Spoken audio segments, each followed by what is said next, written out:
Welcome back, ladies and gentlemen. We're delighted to be joined over the telephone by Dr. Bassam al-Shamaa, the renowned Egyptologist. Doctor, thank you so much for joining us, sir.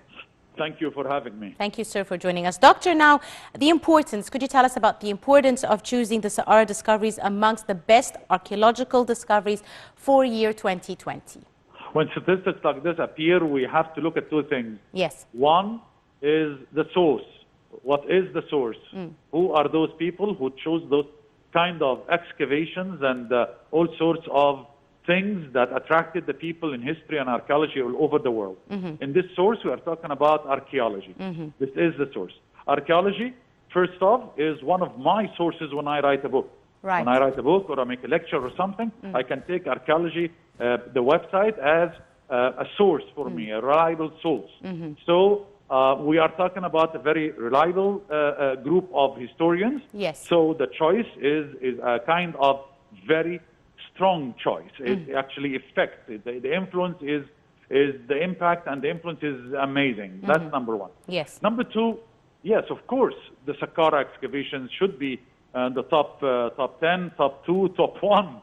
Because where is anywhere in the world that you can excavate all this number of excavations, plus where in a country? We are talking about Tun al-Jabal, we're talking about 2020 in Asasif, the west bank of Luxor, where the cache, we understood in 2020, what I personally understood, something that I didn't know before, what's the difference between the well, that is the deep shafts, if you like, and the cache. The khabia in Arabic. So the difference between both is the difference between what happened in Asasif in Luxor and what happens in Saqqara. That's number two. Number three, it attracted the people to things that perhaps Saqqara to many people is the step pyramid only. No, in Saqqara we have more than the step pyramid. Of course, the step pyramid, the most ancient pyramid in the world's history, and 60 meters of 6 unequal steps, amazing building with Imhotep, the architect, Djeser, who we call him Djoser or Zoser, yes. All sorts of information like that. But now this will open the book of Saqqara. And the book of Saqqara, when you open it, you never close it, because you're talking about a cemetery, a necropolis that started even probably before the dynastic era, all the way until the Coptic Christian era. So we're talking about thousands and thousands of years. Indeed. Indeed. Yeah. Dr. Bassam, how do you evaluate this year, 2020, in terms of the size of the discoveries that occurred in it all over the country, really?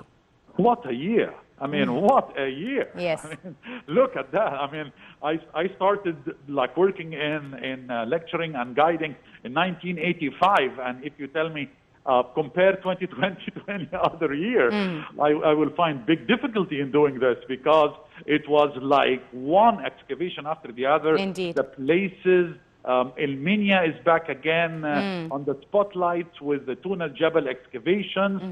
We had the excavations in other places. So what I'm talking about now is 2020 has been the year of, if you like, the year of cemeteries and coffins and mummies. It's the mummies year. We can actually label it this way. It is the mummies year. Mummies here, of course, is, excuse the pun, the mummified people, not the mummies, the mothers. Yes. So, and of course, it's always the mothers year.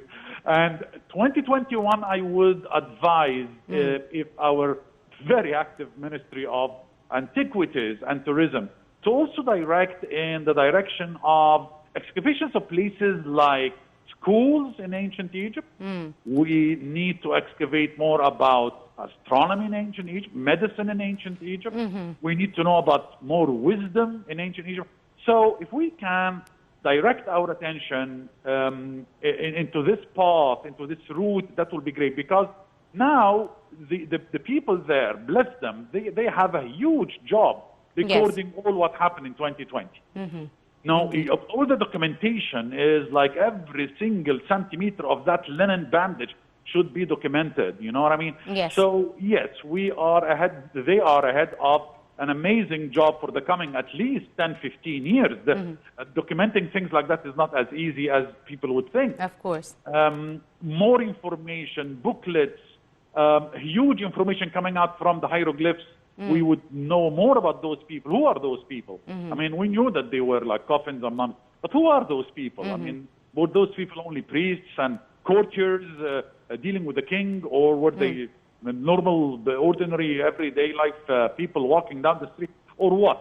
So if we concentrate more in 2021 on the daily life in ancient Egypt, how did this lady came up in the morning? How did she bring up their children? How did they go to? Did they go to school? Yes, there were schools, but schools were there, and so on and so forth. So yes, we need more, but we need more into another direction, because we do not need to exceed into the business of mummies, because we did what we did in 2020, and that is an amazing job. It's just like when you win the World Cup, what is after this? You know what I mean? Yes. Dr. Bassem, one final question, if I may. Now, of course, next year we're approaching the grand opening of the GEM, or the Grand Egyptian Museum. Another great opportunity to really shine the light on ancient Egypt and everything related to the ancient Egyptians. Could you tell us a bit about the highlight of this opening procession? Everything is big. In Egypt, ancient and modern, everything is big. Everything has got an amazing impact. This is what history is doing with us. This is our culture. Our culture is an impressive culture. It's a known culture. It's a culture well known of it. It taught the world. So when we are talking about the Grand or the Gem, we are talking about thousands of pieces. We're talking about Tutankhamun and his golden mask. We're talking about lots of other ways, top-notch 21st century show, the opera that they are talking about to do the opening, and they say maybe it will exceed the opera Aida between Egypt and Italy. Though, of course, I'm awaiting, and I guess we will be talking about this later on when we see the opera. I'm still kind of, I want to see the story, if the story is going to convey the real story, or are they going to add drama? And I don't like dramas in our country. More of effects, so yes.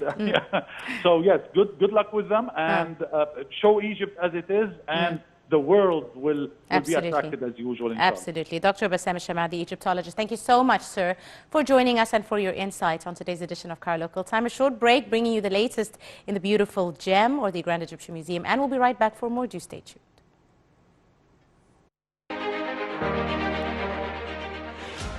The Grand